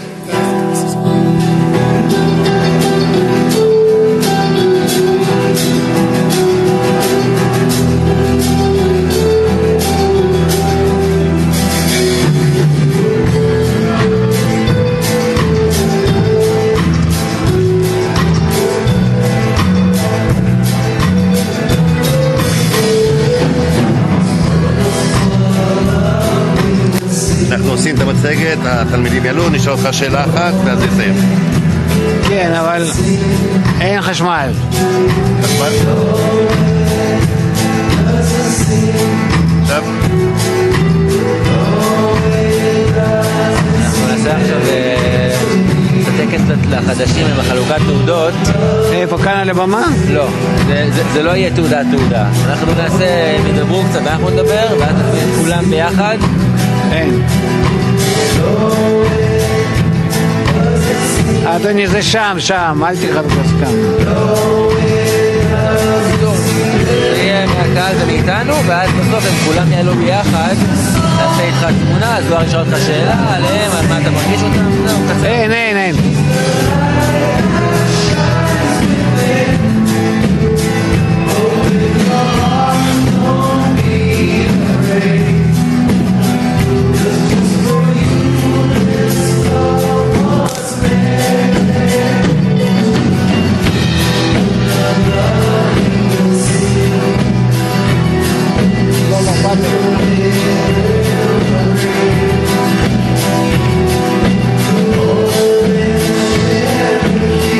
Where's the mute button? Where's Ralph's mute button?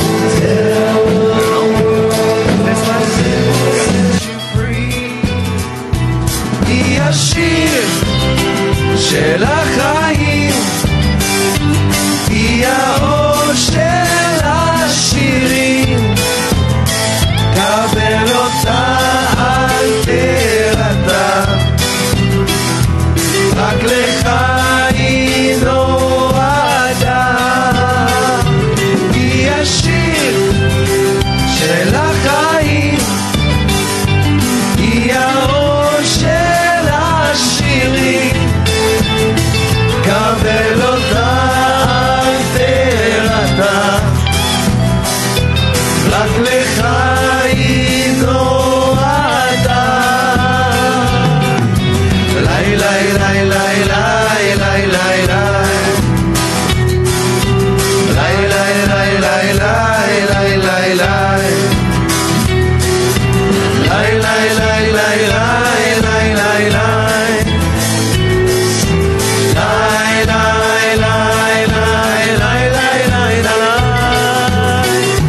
she's the song that life will sing.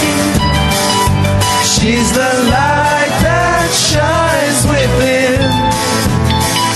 Open your heart, don't be afraid, 'cause just for you this love was made. היא השיר של החיים, היא האור של השירים, קבל אותה אל תירתע, רק לך היא נועדה. This world is full of love, we will sing.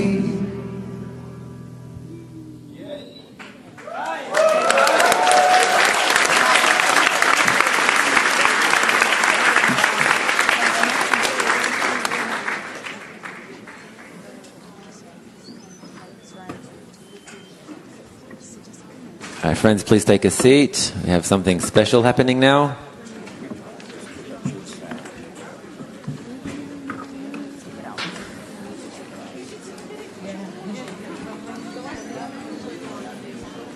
Okay, so let's quickly take a seat quietly, please.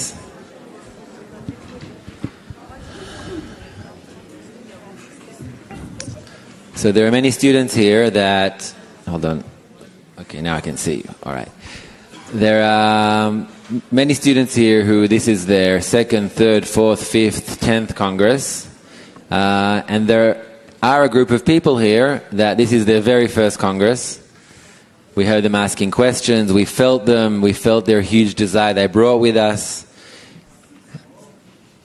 These are students that have started their study in Kabbalah not long ago. And they bring something very, very powerful.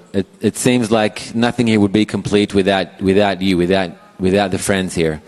And this is the group that I'm talking about. Is almost it's over 100 students that are here from KABU. Let's hear you guys. Come on.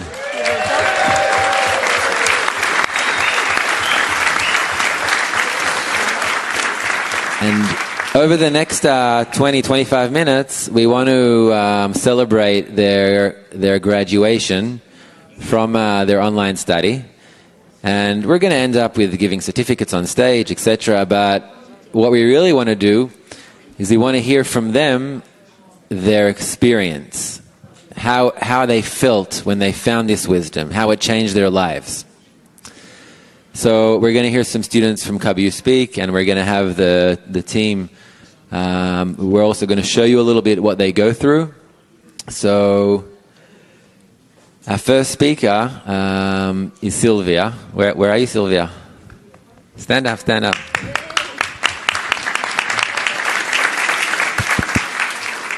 And Sylvia is going to share with us. Go on. It would be better if you talk. Hi, everyone. When I search for Kabbalah to answer me the question where I am and why I am here, so when I find Kabbalah, Kabbalah answer all my questions.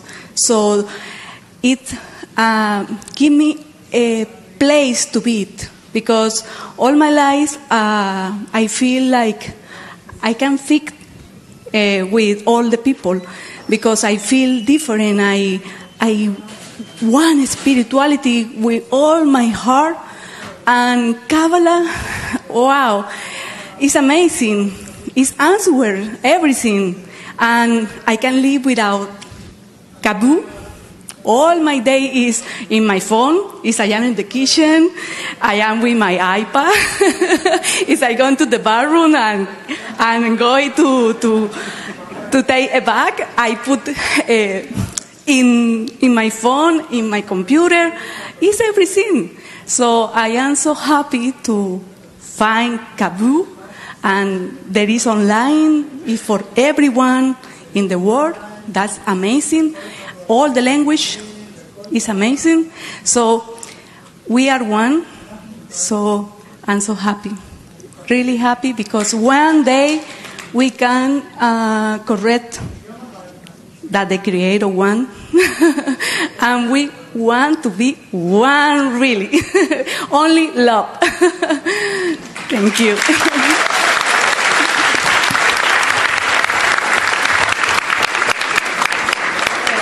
Thank you very much, Sylvia. So a little bit about what Sylvia was describing, about what she felt when she found it. So Sylvia and many other students like her go through 4 courses, which are online and self-study. And each course is 5 weeks. And if we can maybe see on the screen what the students go through, from where they come, we make sure that it's available and approachable for everyone and anyone, that anyone that's searching can identify with this point that will enable them to grow spiritually. And men and women alike, of all different ages. I think it's the only place in the world where we have such a variety of people from religions, age groups, backgrounds, that are just sitting together and sharing this mutual point. And over the last 6 months, we've had... it's pretty impressive. We've had over 15,000 students who have signed up to Kabbalah from 147 different countries. So that's from everywhere, yeah.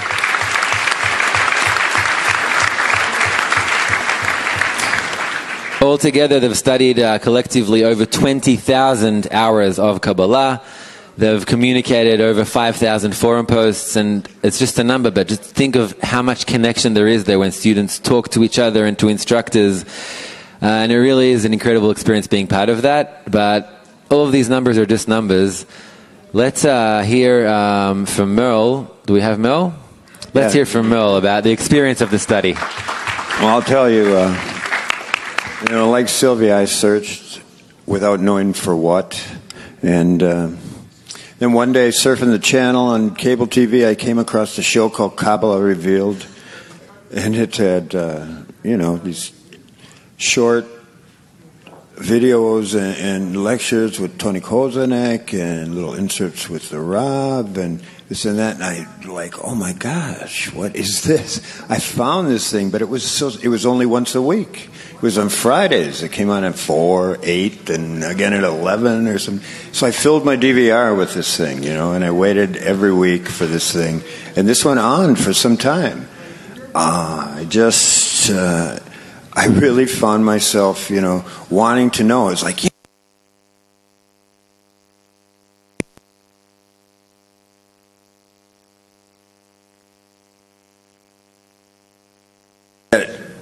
it didn't change anything for me. I really could not it only made things kind of worse. I had this thing form in me that was like, yes, I know the answer, but why isn't it helping me? I could not find a place to put this into practice. No one wanted to hear about it. No one wanted to hear me talk. I was talking like, yeah, why don't you be quiet about this stuff? We don't want to hear it. And yet in the background, so this thing was happening in me. And then in the background they're always saying, well, if you want to study further, come to, this Kabbalah, and I'm like, yeah, I don't need that. I can just do this on my own and I can figure it out. I'm a smart kid. I'll know what to do, and it didn't help. I ran into a brick wall. It was this point in me that finally something awakened in me. And I think Anna can add to that. Thank you, friends.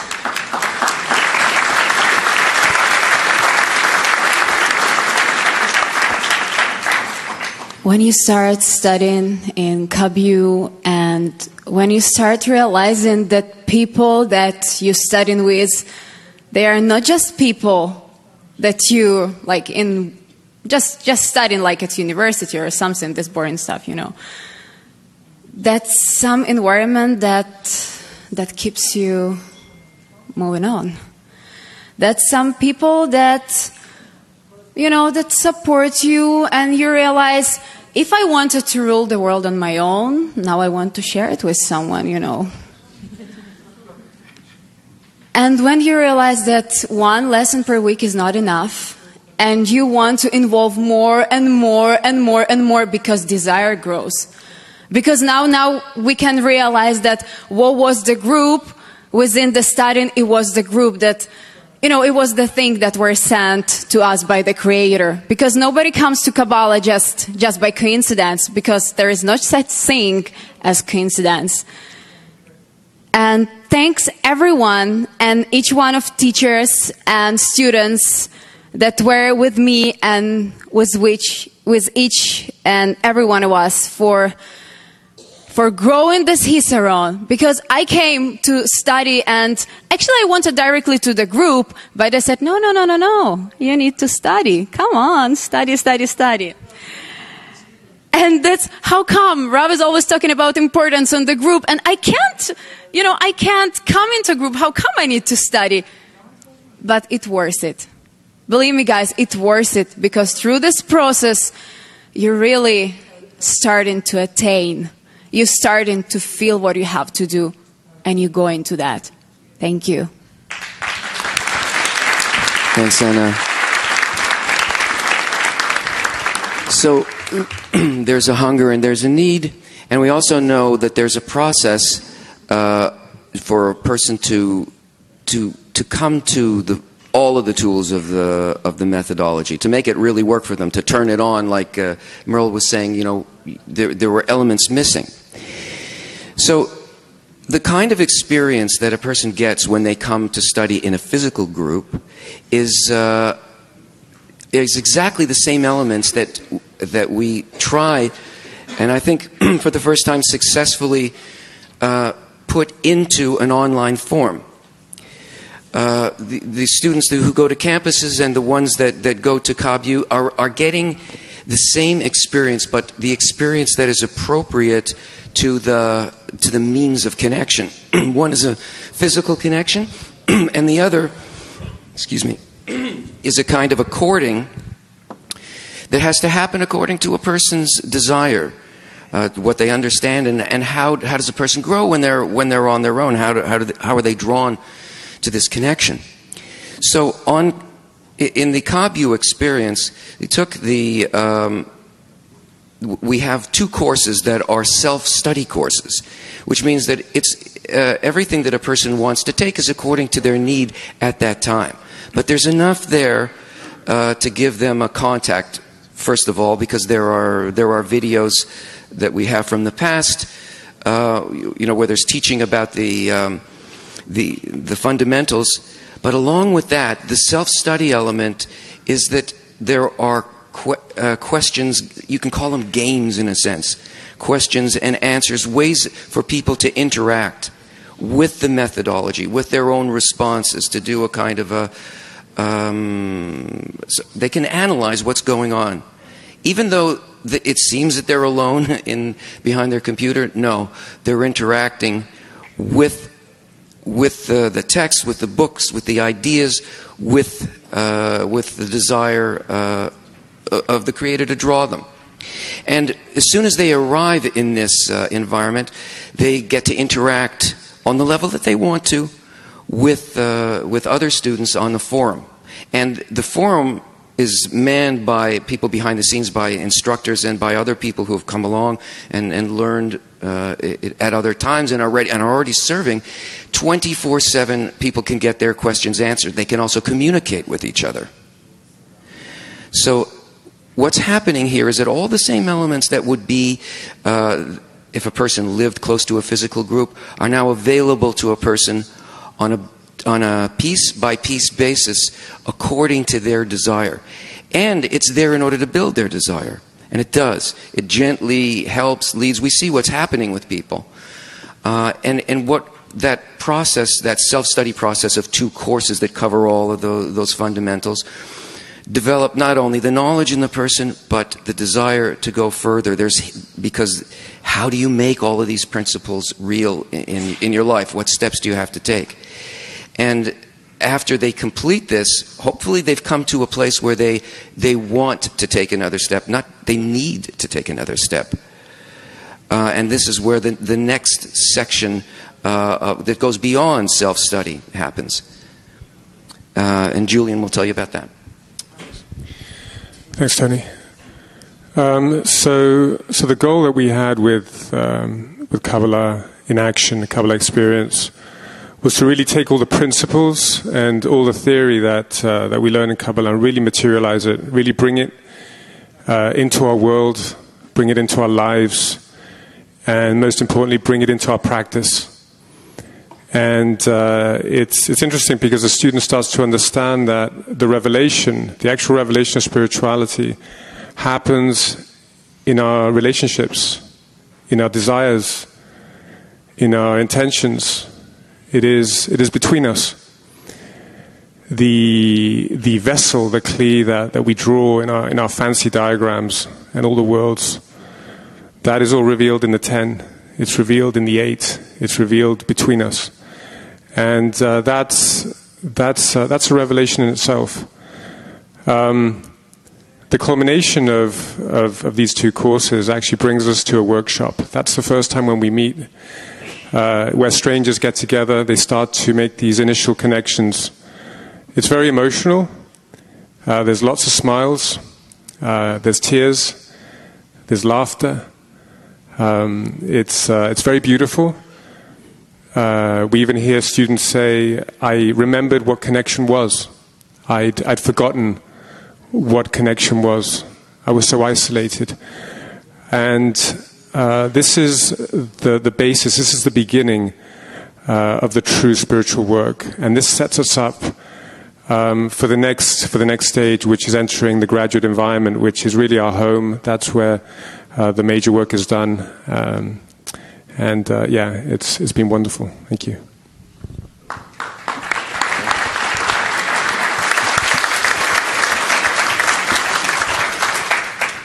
Hello, my name is Bo. It's quite humbling to be in front of you, friends in the World Kli. It's amazing. I'm talking about my experience in the graduate environment, and as we transitioned in KABU from different stages, we would have a conference, a live video conference, and Julian was participating in the conference, directing the conference, and telling us how we're going to move into this environment where we're going to begin to connect with friends. And that just seemed odd. I didn't know really what that even felt like. I had been in a place that seemed inescapable in darkness. And so I'd asked about this. I became comfortable with the fact that I was moving between the left line and the right line, that I would experience some joy, but then the Creator said, no, it's time to move the other other side, you've got work to do, son. And so my question was, what do I do? What is there something that can be done with this darkness, this pain? And Julian said, don't worry about it. It's going to be fine. We're going to do this work with the friends. And bewildered, but without any other answers, I was very willing. And the real inspiring and visceral part of my experience in Kabbalah is the results. You experience results quickly. You follow the wisdom, the guidance given. So I did, and very quickly, working with the friends, you begin to understand that you're connecting your soul or your little fraction of a soul that you have with someone else's, and you're reconstituting something that was shattered, as I understand. And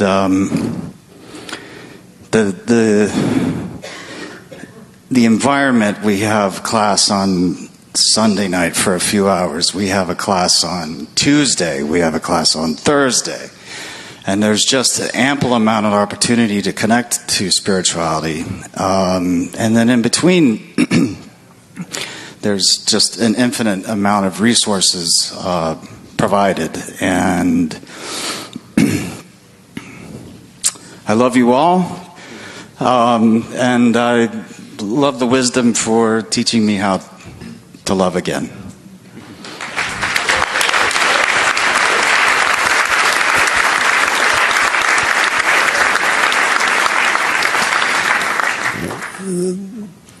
What we learn is that we need an environment, and that's the only way we can advance. And when the students reach this level where they learned about it, they know that there's a need for a group, that we need to work in a 10, that we have to learn how to work with love thy neighbor, how to love someone else before we can learn how to love the Creator. We realized that we had to create this environment, this community, a place where anyone could truly feel like he is wrapped around this environment. This influences him 24 hours a day, 7 days a week. And this is what we called the graduate environment. So many of you are part of it. Some of you are advanced because of it, because you get to be in a place where the whole approach is, how do you create online in a virtual space what you have in a physical group? Where any moment I can be influenced by the friends, where I can be in a lesson every day if I wanted to, as much as I wanted to, or as little as I want to, or I can. That's the approach. It's like a buffet, an all-you-can-eat buffet that you can just sample all that you can, be immersed in it as much as you can, and each person with his level at that moment can get all that he can get from it. We have the forum that was discussed here is just like it's a 24-hour thing to see the friends and what's happening. I come here and it's like I feel like I'm seeing these friends that moved from being individuals that you heard here, searching for answers to their tens, to their groups, to us. Not even a social. You see when they ask the questions, it's not like I'm Zohar. No, it's I'm from 10. It's like I'm representing this group. I feel in this group. And this is the wonderful thing, and the beauty of it is that it's nonstop. It's endless. The possibilities are limited by our own efforts. That's it. And everything from deep studies from Iran and Dan of Pticha, of the structure of the upper worlds, to having Q&A question, meetings every week, and having the young group where we actually grow and become a group and learn the principles of Rabash, all those things together. I think I could go on right now and spend the next week talking about it because I'm so moved by everyone here and what you've done, but I can't do that. Let's bring them on the stage here. Let's bring all our students, CABU, campus, young group. Let's acknowledge them. Come on up here. Bring your certificates with you.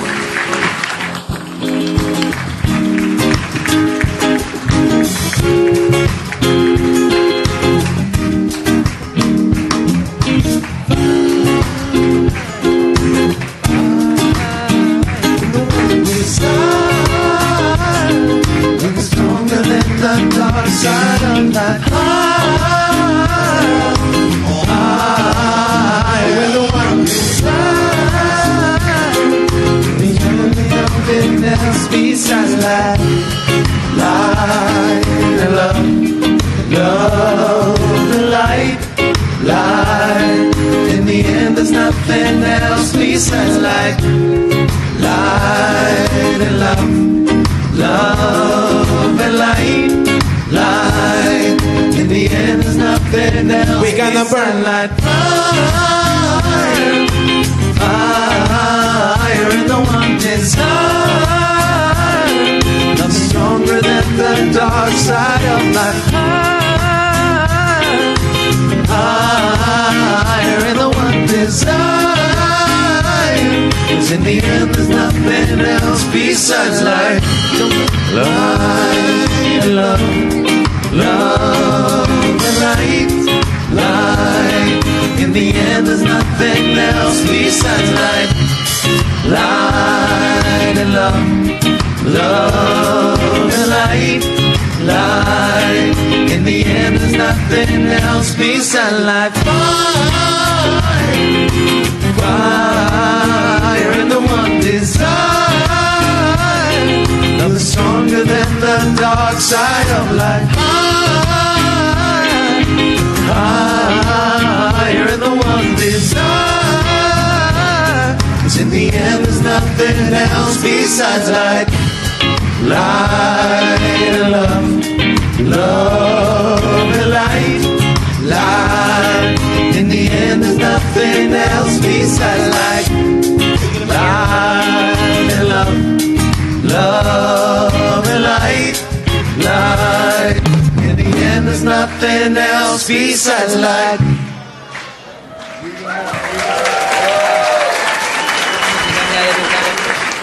Okay. The team, all the instructors, those that didn't make it up, I know it's hard. There's the instructors, the staffs, the moderators, the gym. There we go.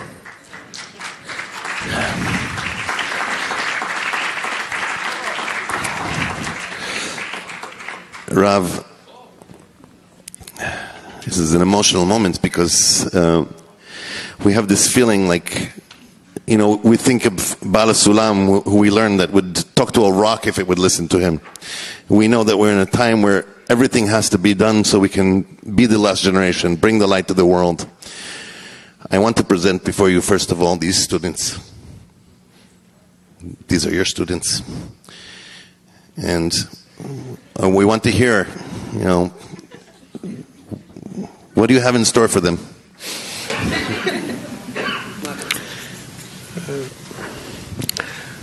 The wisdom of Kabbalah, unlike any other wisdom, any other teaching, is built on expansion. You can't stop. The minute you stop, you disappear. You don't stay the same, you disappear. I spoke more than once about how in spirituality, the speed doesn't count. What counts is the acceleration. The more you add more and more, this counts as advancement. This is what counts as speed, not the speed itself. And therefore, although there are students and there may be new students here, we need to understand that only expansion, only acquiring additional powers, new students, this is what will promote us. And I really hope that from all of you will grow more students, good students. And a good student is about the teacher. He becomes a teacher. Because we're all students. We're all students of the Creator. That's why there's this concept called wise disciple. Wise, the wise one, is the Creator. He is the source of the light of Chokhmah, light of wisdom. So I really hope that campus, okay, we'll get through it. The groups, will bring them all together until a soul emerges from it. But most importantly, it is achieving the soul of Adam Rishon, meaning the whole of this big soul. And we are at a generation where we must do it. Not only can we do it, but we must. And I hope that together we will succeed in doing this. It's close. It is within our reach. And therefore, let's go and let's not be afraid. I feel a huge potential in them. Throughout this Congress, I felt how all of a sudden people who were complete beginners, as I understand it, suddenly they get this big zivug. Leap, big leap. So open more campuses, more classes, more new people.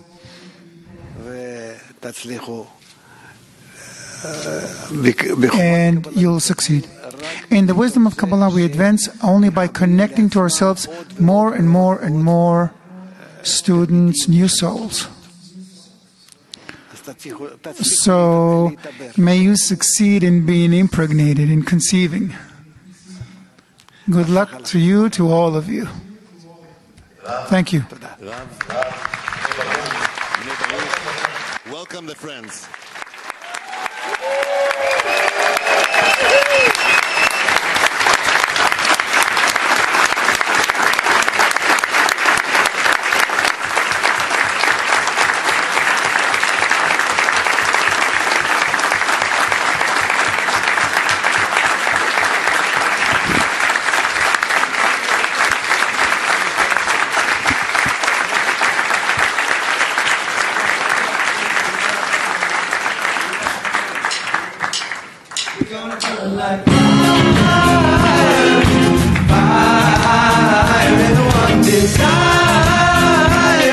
Love is stronger than the dark side of light. Fire, fire in the one desire.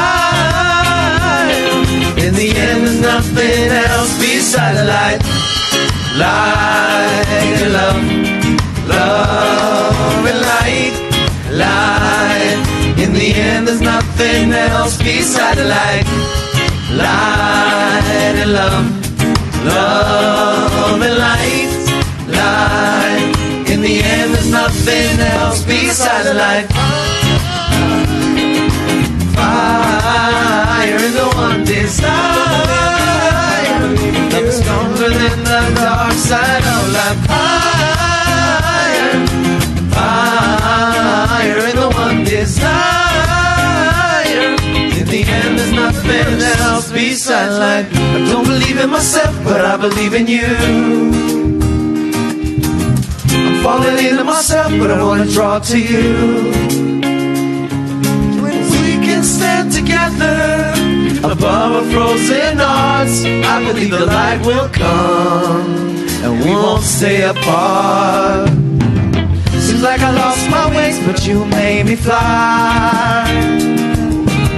And if I stop breathing, with you I'll stay alive. When we can stand together above our frozen hearts, I am sure the light will come and make things right.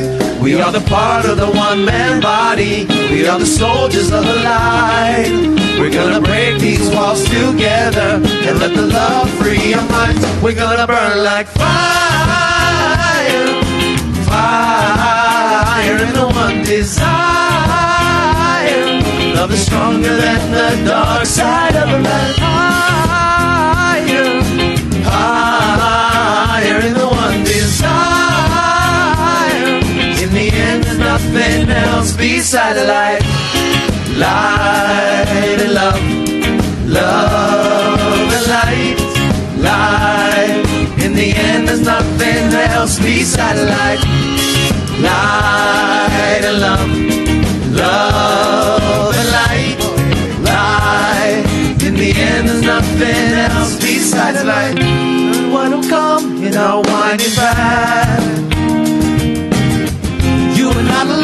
I'll always watch your back. So let's just stand together. I'll hold you in my arms, and suddenly the light will come and heal the heart. We are the part of the one-man army. We are the soldiers of the light. We're gonna break these walls around us and let the hope fulfill our lives. We are the part of the one-man army. We use the guns below the tears.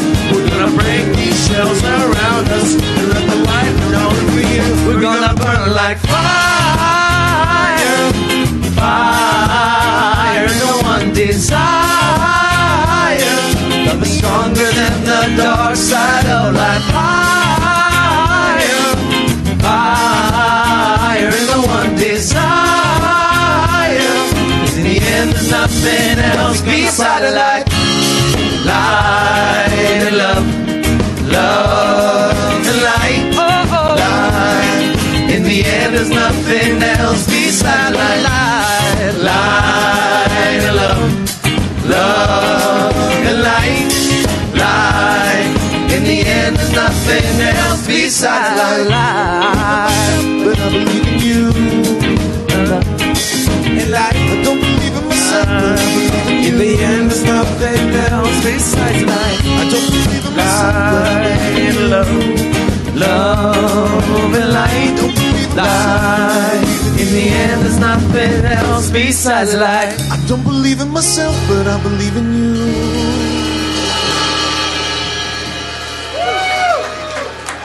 Let's hear it all from graduates. Ryan.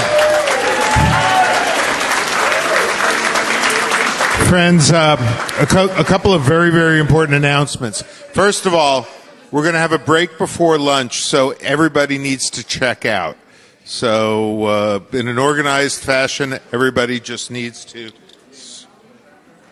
You're welcome to store your luggage in the luggage room we have over there. And don't worry, if you have any problems, there'll be friends to help you. A couple of other things. There's one other